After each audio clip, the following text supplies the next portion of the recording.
हम सीखने वाले हैं स्पोकन इंग्लिश शॉर्ट सेंटेंसेस।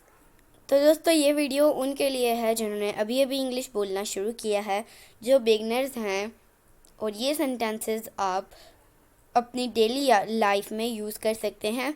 तो दोस्तों वीडियो शुरू करने से पहले अगर आप हमारे चैनल पर नए हैं तो हमारे चैनल को कर लीजिए सब्सक्राइब और बेल नोटिफिकेशन के बटन को भी प्रेस कीजिए ताकि आप हमारी कोई भी वीडियो मिस ना कर सकें।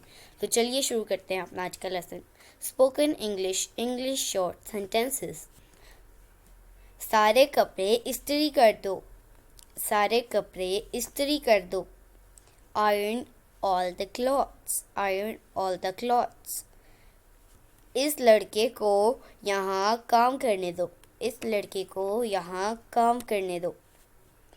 Let this boy work here.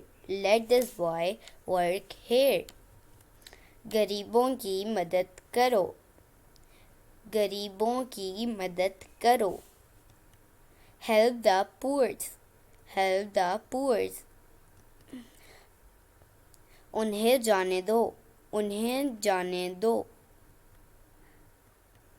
Let them go. Let them go.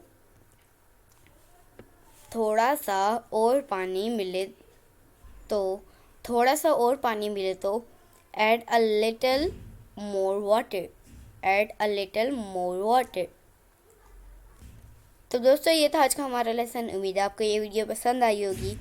अगर आप हमारे चैनल पर नए हैं तो हमारे चैनल को कर लीजिए सब्सक्राइब इसी तरह की मज़ीद इंग्लिश वीडियोज़ के लिए। आपसे मिलेंगे नेक्स्ट वीडियो के साथ। तब तक के लिए अल्लाह हाफ़िज़।